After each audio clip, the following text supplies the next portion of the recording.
Hello everyone, good evening guys. स्वागत है आप सभी का ज्ञानसी क्लासेस में। मैं आपके सामने लेके आई हूँ यूनिट 2 का एनालिसिस, जो है आपका history, politics and economics of education.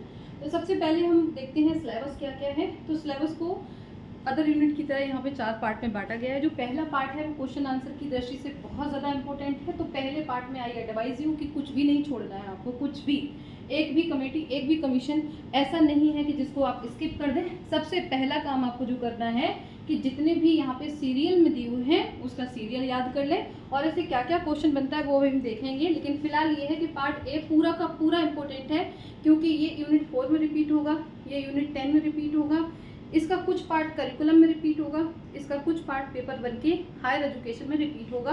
तो ये जो पूरा का पूरा हमारे लिए बहुत ज़्यादा मायने रखता है। तो पहले पार्ट में से आप कुछ भी नहीं छोड़ेंगे। दूसरा है यहाँ पर relation between policy and politics. तो यहाँ पर शिक्षा और राजनीति के बीच में क्या संबंध है, आपको यहाँ पर बस याद करना है कि पॉलिसी बनाने का प्रोसेस क्या होता है, और ये इसके स्टेप सिलेबस में ही लिखे हुए हैं। तो आप बस सिलेबस में इसके सारे स्टेप्स को पढ़ लें, याद कर लें, और ये समझ लें कि बेसिकली है क्या। जैसे कि कहने का मतलब ये है कि सबसे पहले हम एग्जिटिंग सिचुएशन का एनालिसिस करते हैं। तो एग्जिटिंग सिचुएशन क्या हो सकती है, तो जब हम स्टूडेंट के लिए या स्कूल एजुकेशन से रिलेटेड पॉलिसीज़ बनाते हैं तो वहाँ पर एग्जिटिंग सिचुएशन का मतलब है कि सोशियो इकोनॉमिक बैकग्राउंड को चेक करते हैं। तो ये सारी चीज़ें, तो इसकी क्या मीनिंग है ना। तो इस तरीके से आप पार्ट बी के सिर्फ इस वाले पार्ट को ही कवर करेंगे, और ये वाला पार्ट ही इम्पोर्टेंट है। इसको बिल्कुल ही आप यहाँ से खुद जब सिलेबस ओपन करके देखेंगे तो वहाँ पे आप देखेंगे कि यहाँ पे पॉलिसी फॉर्मुलेशन यहाँ से लेके यहाँ तक का, इसको बस समझना है और याद क्या करना है, जो इसके पॉइंट्स हैं वो याद करने हैं, और इसका एक छोटा सा फॉर्मूला बना लीजिए। जैसे सबसे पहले हम एनालिसिस करते हैं, फिर हम जनरेट करते हैं, फिर हम इवेलुएट करते हैं, फिर हम डिसीजन लेते हैं, फिर हम इम्प्लीमेंटेशन करते हैं, और सबसे पहले पॉलिसी को रिपीट करते हैं या साइकिल, सब्सिक्वेंट साइकिल। तो इस तरह से ये इसका क्या होगा, एक शॉर्ट ट्रिक होगी। हिंदी वाले देख लीजिएगा। तो यहाँ पर ज़्यादा कुछ नहीं करना है। पार्ट बी में सिर्फ और नीति और शिक्षा के बीच में क्या संबंध है ये आप थोड़ा सा देखेंगे, और यहाँ पर जो सिलेबस में ही दिया हुआ है उसको ही आप यहाँ से याद कर लेंगे। वर्तमान स्थिति का विश्लेषण करते हुए हम नीति विकल्पों को देखेंगे, उसके सबसे अंत तक हम अनुवर्ती निरीक्षक तक आएंगे। ये क्या है, ये कैसे है, इनको याद भी करना है और इनको थोड़ा थोड़ा समझना भी है। और समझने का टाइम नहीं है तो आप याद जरूर कर लें। पार्ट सी में है यहाँ पर शिक्षा के अर्थशास्त्र की संकल्पना। इंग्लिश में देख लेते हैं पहले, concept of economics of education. तो यहाँ पर cost benefit analysis versus cost effective analysis, जिसको हम बोलते हैं CBA वर्सेस CFA।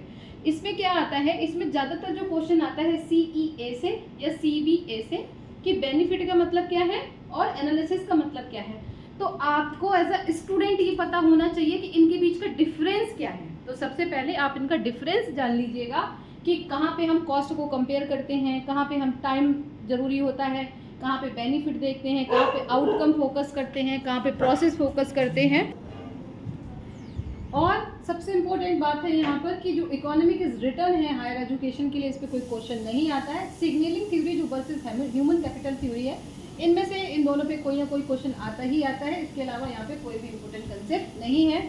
बजटिंग पे कभी कभी क्वेश्चन आता है, तो ज़रूरी नहीं है कि यहीं पे आए, किसी भी यूनिट से रिलेटेड आ सकता है। टीचर एजुकेशन से रिलेटेड आ सकता है, इंक्लूसिव एजुकेशन में बजट कैसे बनाते हैं, कहीं से भी आ सकता है। लेकिन बजटिंग होता क्या है, कैसे हम एक्सपेंस जो हमारे हैं, कैसे हमारी इनकम है उसको हम मैनेज करते हैं, कैसे किस तरह की बजटिंग होती है, तो इसका कंसेप्ट वो जरूर समझ लीजिएगा।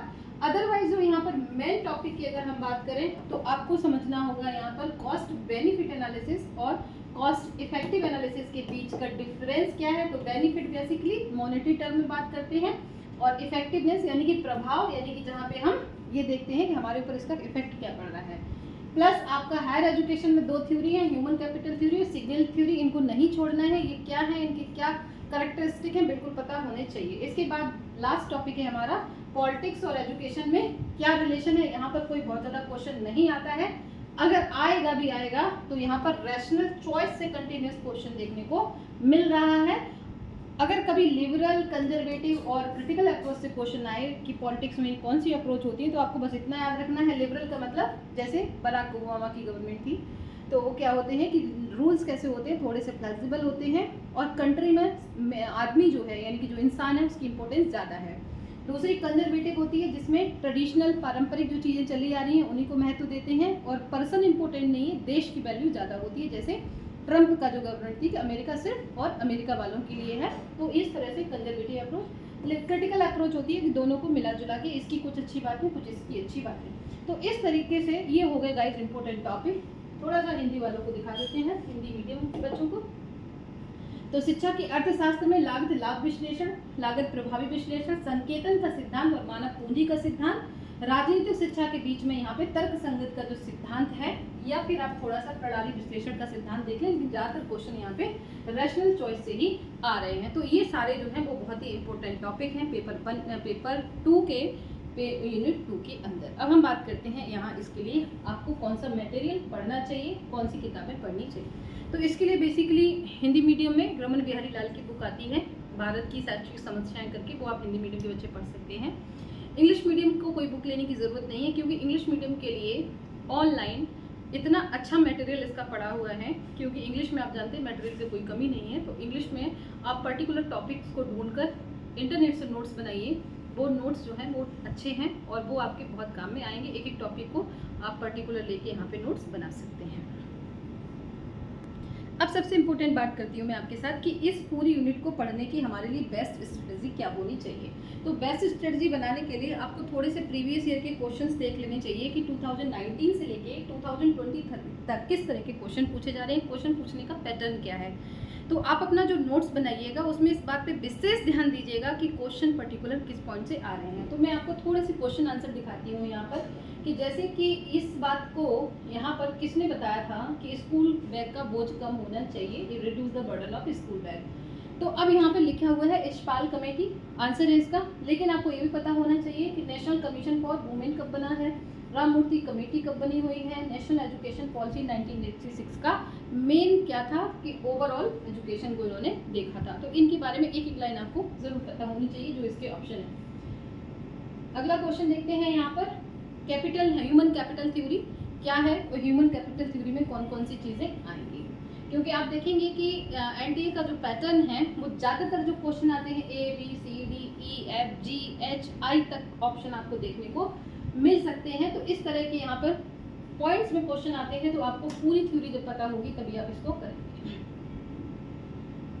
सिग्नलिंग थ्योरी क्या है, जैसे ब्रांड है तो ब्रांड को क्या कहेंगे। नेक्स्ट क्वेश्चन आया है सोशल मोबिलिटी क्या होती है, यहाँ पे किसको कैसे पहचानेंगे, कौन कौन सी चीज़ें सोशल मोबिलिटी में आती हैं। एनसीएफ 2005 द्वारा यहाँ पे टीचर्स के लिए क्या कहा गया है।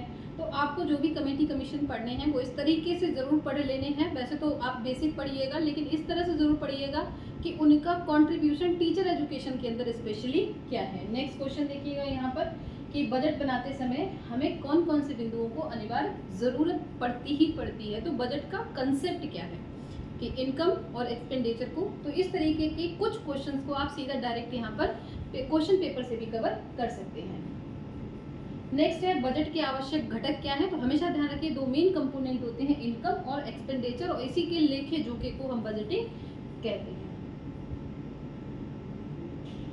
शिक्षक शिक्षा से रिलेटेड कौन सा आयोग है, ये क्वेश्चन कई बार रिपीट हुआ है, तो जस्टिस वर्मा कमीशन जो है वो है। नेक्स्ट क्वेश्चन है यहाँ पर बजटिंग की बॉटम अप्रोच क्या होती है, इसका क्या नुकसान है। नेक्स्ट क्वेश्चन है यहाँ पर लागत प्रभाव विश्लेषण यानी कि CEA से क्वेश्चन पूछा गया है कि इसमें क्या है, ये प्रोजेक्ट क्या है। नेक्स्ट क्वेश्चन देखते हैं, पाठ्यचर्या से रिलेटेड क्वेश्चन है।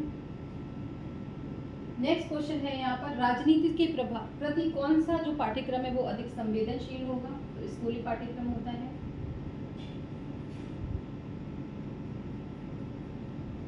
अगेन क्वेश्चन आया है इफेक्टिवनेस से कि यहाँ पर किसी पर्सन ने बहुत ज़्यादा निवेश किया है, निवेश करने के बाद वो ये चाहता है कि उसके निवेश करने से क्या प्रभाव पड़ा। तो प्रभाव को देखना चाहता है, तो सीधी सी बात है यहाँ पर इफेक्टिवनेस को जानना चाहता है।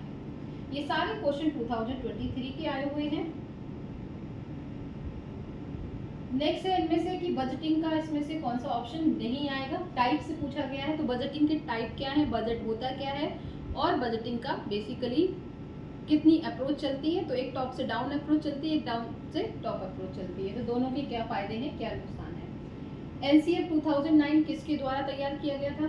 ये भी आपका बिल्कुल जो क्वेश्चन है वो सारे सिलेबस से ही क्वेश्चन है, अगर आप एक बार भी पढ़ लेंगे तो अच्छे से हो जाएगी। तो ये आप फिर से क्वेश्चन है कि यहाँ पर न्यायमूर्ति वर्मा जो कमेटी थी उनका शीर्षक क्या था? बेसिकली बहुत ही आसान प्रश्न था।